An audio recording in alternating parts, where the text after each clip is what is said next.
हमारा अगला सवाल नंबर 19 दिया हुआ है। लिखा है दो व्यक्तियों की आमदनी का अनुपात 9:7 है, खर्चों का अनुपात 4:3 है, प्रत्येक 2000 की बचत करता है प्रतिमाह। ये प्रतिमाह आमदनी दी है। आमदनी का मतलब आय दिया है और ये व्यय है।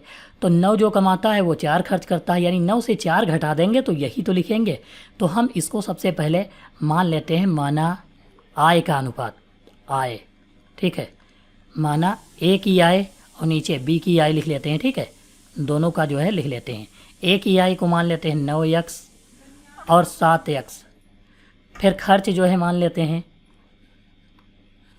ए का खर्च बराबर 4y मान लेते हैं और बी का खर्च कितना मान लेते हैं, बी का खर्च जो है 3y मान लेते हैं।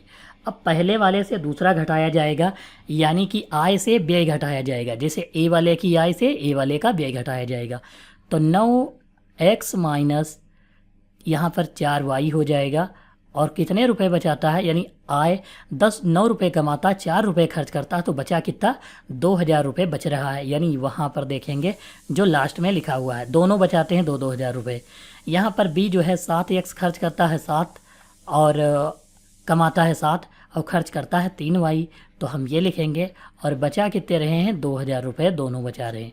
इसे हम समीकरण संख्या 2 मान लेंगे। यहाँ पर देखो एक एक पद को बराबर करना है, इसी को बराबर कर लेते हैं दोनों में। तो इसमें देखेंगे 4y है, इसमें 3 है, तो ऊपर वाले को 3 से मल्टीप्लाई, नीचे वाले को 4 से गुणा। अब हम क्या करते हैं, लिखेंगे समीकरण 1 गुणे 3 प्लस, यहाँ पर देखो प्लस करेंगे तो ये कटेंगे नहीं, इसलिए माइनस लगाएंगे। यहाँ पर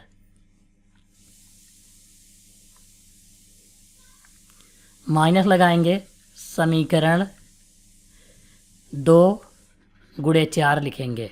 3 से गुणा कराएंगे तो 3 9 27 हो जाएगा। x माइनस 3 चक्कू 12y बराबर 3 दूनी 6000। ये जो है हमारा हो जाएगा पहले की गुणा। दूसरे की गुणा 4 सती जो है 28 होता है, 28x माइनस 4 तियाँ 12y बराबर 4 दूनी 8000। ये जो है हमारा हो गया। अब घटाने पर ये माइनस, ये प्लस, ये माइनस, तो ये तो कट जाएगा।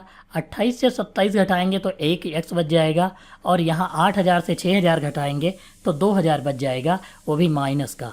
तो यहाँ पर माइनस से माइनस कट जाएगा, यानी x बराबर कितना आ गया, 2000 आ जाएगा। x की वैल्यू कितनी आ गई, 2000। इसका मतलब क्या है, यहाँ पर जो दिया हुआ है x जो अनुपात में आया है वो जो है 2000 आ गया। हमको यहाँ पर जो है मासिक आय निकालनी है कि मासिक आय जो है दोनों की कितनी होगी, वही चाहिए था, व्यय नहीं चाहिए। इसलिए हमें y का मान निकालने की आवश्यकता नहीं है। तो हमें उनकी मासिक आय यानी 9x लिखा था, उसको हम 9 गुणे x की जगह पर 2000 लिखेंगे और 9 दूनी 18000 हो जाएगा। यानी ये जो है मासिक आय एक ही हो गई।